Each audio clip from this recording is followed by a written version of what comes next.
So kalau hadis tu nak jadi maudhu', dia kena sanad untuk kita jumpa orang yang penipu dalam tu. Yang salah orang yang salah faham, hadis rekaan semua jadi hadis. Contoh macam apa? Awal din ma'rifatullah. Awal agama mengenal Allah. Itu bukan hadis.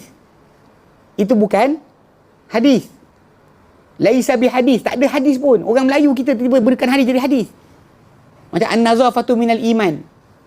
Itu bukan hadis. Bukannya hadis maudhu', tak, bukan hadis. Para ulama kena cerita bukan hadis pun. Tapi orang kita yang dengar ni ingatkan hadis. Dia pun tulis sekali hadis.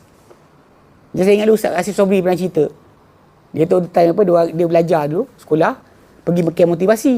Dekat Langkawi kot, dia cerita. Lepas tu ustazah tu sebut. Qala Rasulullah sallallahu alaihi wasallam, man jadda wajada. Barang siapa bersungguh dia dapat. Itu kan hadis. Itu bidalan Arab. Apa jangan pakai, jangan faham tak? Benda tu tak pernah ada ulama kata hadis pun.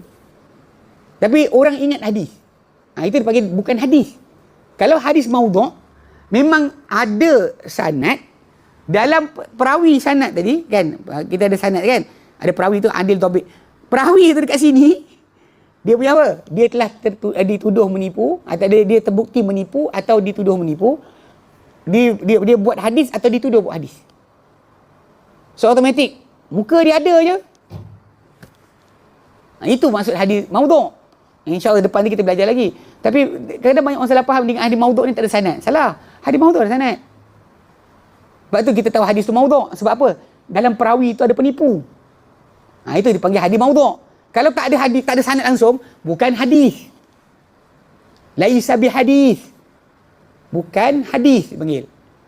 Mungkin orang yang terdengar ni salah faham ingat hadis. Macam orang Melayu kita lah apa? Belajar ma'rifatullah, awaludin ma'rifatullah. Awal agama mengenal Allah. Ini tak bukan hadis pun. Tak ada para ulama kata hadis pun. Tapi orang kita duk ingat hadis.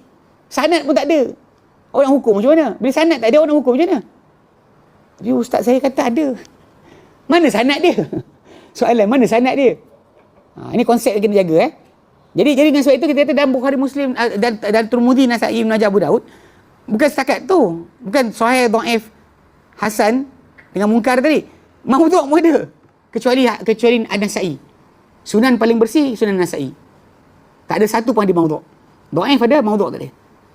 Kalau dalam Abu Daud, dalam Tirmidzi, dalam Ibnu Majah, ada hadis maudhu'. Dalam Nasa'i, tak ada satu pun hadis maudhu'. Lepas tu dia kata apa, bila para ulama belajar ilmu hadis, dia kata apa? Sunan paling bersih. Sunan paling bersih adalah Sunan An-Nasa'i. Okay?